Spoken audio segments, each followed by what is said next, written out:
I'm Steve Johnson, News Director for theDove TV. Check out our other videos and visit our website at thedove.us. Thanks.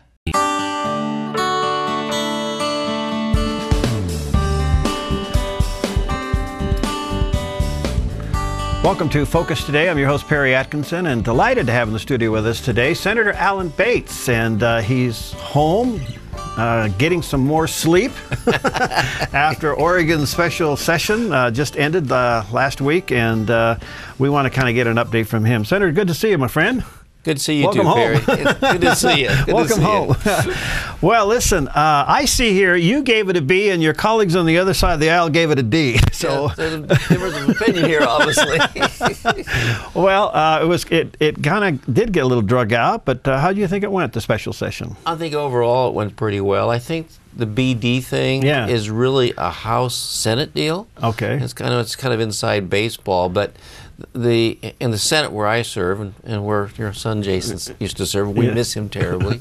You know, he was very thoughtful and smart, and he kept a sense of humor, which is something we all need a little more of up there. But in the Senate side, we involve the Republicans just as much as we do anybody else. They have three of the most important chairmanships. Mm-hmm. We worked with them in the budget, and I have the biggest budget, $22 billion budget. But my co-chair is also the chair of corrections, Senator Jackie Winters. She and I work together all the time. We discuss every issue. So when the budgets come out, they've all seen it, understand what's going to happen and where they're going. The House is a little more difficult. There's 60 of them, and I don't think they work as well as they should with their minority members, with the Republicans. I think if you bring everybody in, you get a lot more done. And you know, the mixture of D's and R's working together really produces a better product. Do you think it gets weighted down with too many bills? I mean, because the purpose of this mid-course session is just to really kind of make a mid-course correction in the budget. I mean, you guys could literally be out of there in a week, couldn't you?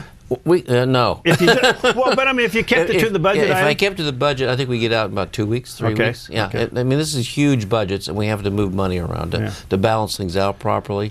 So yeah, we could probably do 2-3 weeks. Then people start running these bills in here, these policy bills. Yeah. Gets very tricky. These are complex bills, and it's easy to make a mistake. Okay. And so we ran some through, but a lot of them died in committee, which frankly I think was good. Yeah. A lot of bills that should not have seen the light of day stayed in committee. I like that. Yeah. You can have those issues come out when you have the long session. Okay. But we got some things done that were important. The money for OHSU. Yeah. And we're lucky in this state to have a guy named Phil Knight, Nike. Yeah. I see you gave $200 million towards that. Right. He put a $500 million, $500 million challenge up to build a major cancer center at OHSU in Portland. Yeah. Our goal was to get there with $200 million, and then for OHSU to raise the rest themselves. That's wonderful. I think they're going to do it. Yeah. A lot of people don't know it, but Dr. Drucker up there, who works at OHSU, had a huge breakthrough in cancer treatment about 5 years ago with a new way of building a drug to take care of certain kinds of leukemia, and now some other some other cancers being used for. They feel if they build this major center up there, we can have one of the premier cancer research areas in the world. It'll be good for the entire state. All right, the big one is Cover Oregon. Seems to be a mess, and even the governor who's up for re-election is saying, well, it's failed. The IT section has failed. It has failed. So what do you do? I mean, we have spent a lot of money, and the feds have given us a lot of money, and now it's under investigation as to how it was spent. Pretty embarrassing, don't you think? It's more embarrassing. Some of us are quite angry about it because we were lied to over and over again. The Covered Oregon program is the expansion of health insurance to low-income people, basically. Some in Medicaid, a lot of people working who have low-income jobs. And we've got about 200,000 to 230,000 people signed up that didn't have insurance, last year, have it this year. So that part is working, but it's very difficult to get into Cover Oregon because you have to do it by hand, by paperwork. The IT portion, complete failure, okay? They do have it set up now that you can use a broker to get in, but the average person can't just go online and do it. Yeah. It's complete failure. And myself and others were checking in every 3 or 4 weeks with Cover Oregon. You guys on target? Yeah, we're okay. The feds were checking in. They were told that we're on target, going to make it. And these people either were either lying to us or didn't know and should have known and said, this is a high-risk project. They should tell us we're high risk, we're probably not going to make it. Let's go to a federal exchange. Let's go borrow exchange for another state. Let's turn the program off. Didn't do that. It failed.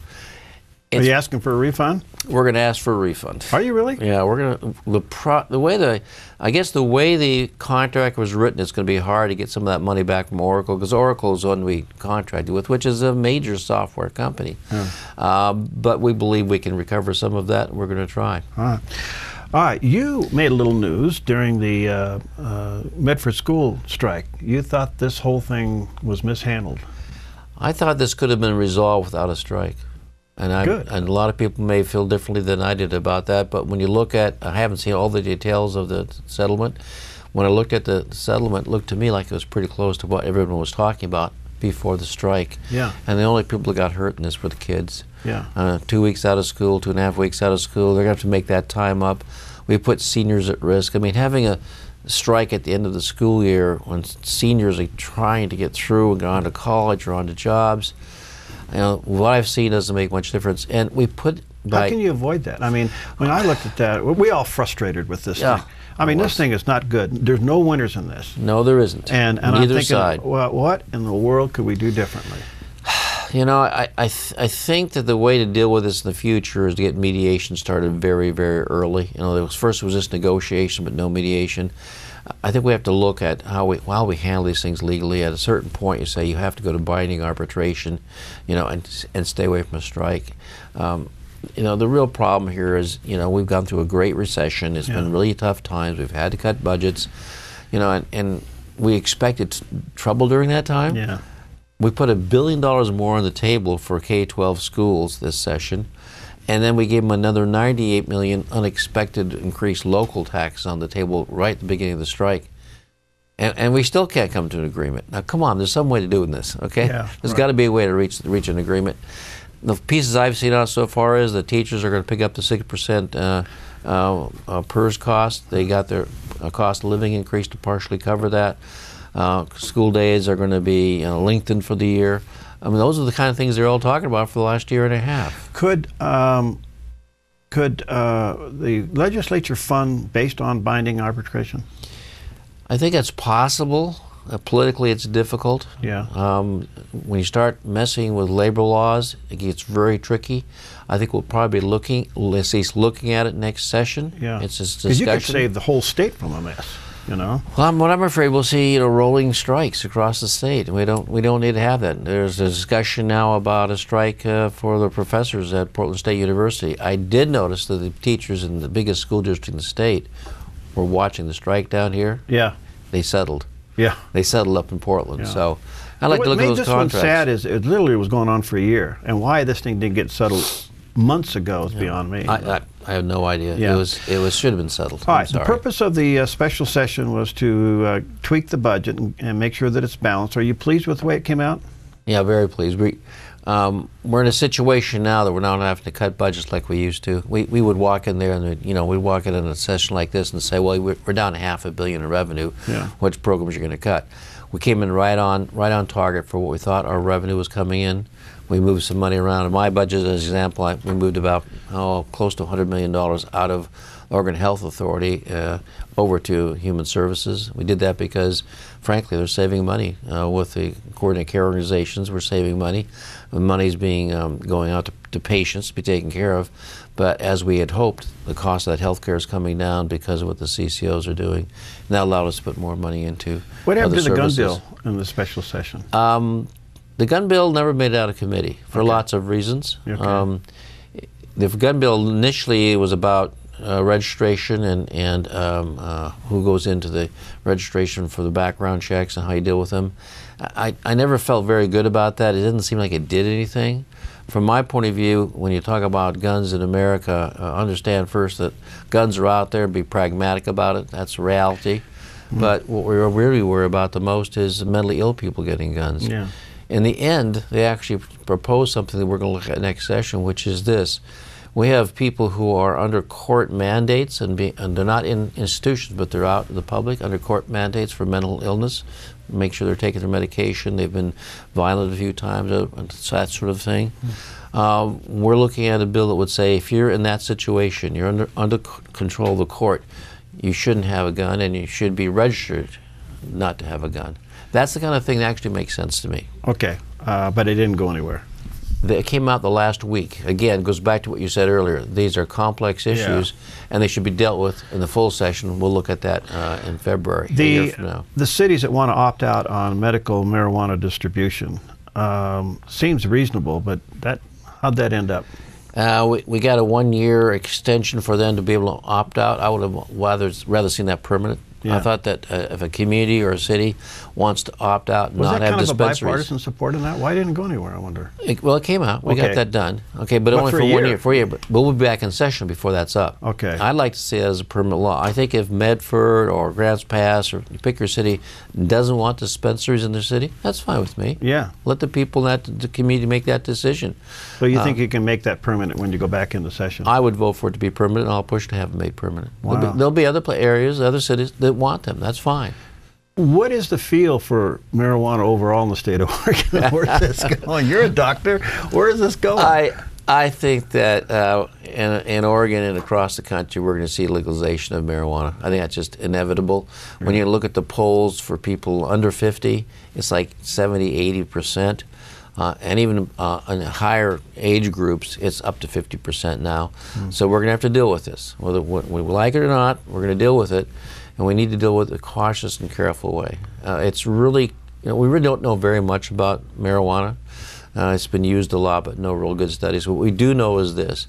People under the age of 21 should not be using marijuana. It affects the brain permanently, and we shouldn't be doing it. Well, I haven't heard any success stories coming out of Colorado or Washington that would make this reasonable. Yeah, I haven't seen anything about it one way or the other, except they raised some taxes on it, and that's not what we're doing here. Wow. So I don't know. I can't tell you, but if you ask me what's the general sense of the public, whether you and I agree or disagree, it's that we're probably going to legalize it. Let's do it in the right way if we're going to do it. All right, well, that's yet to be determined by the voters. We'll see that comes out. Back to Oregon, cover Oregon just for a moment in closing. What's going to happen? I think this is going to happen. One, the actual program of getting people into the exchange and into Medicaid, I think the Oregon Health Plan will continue.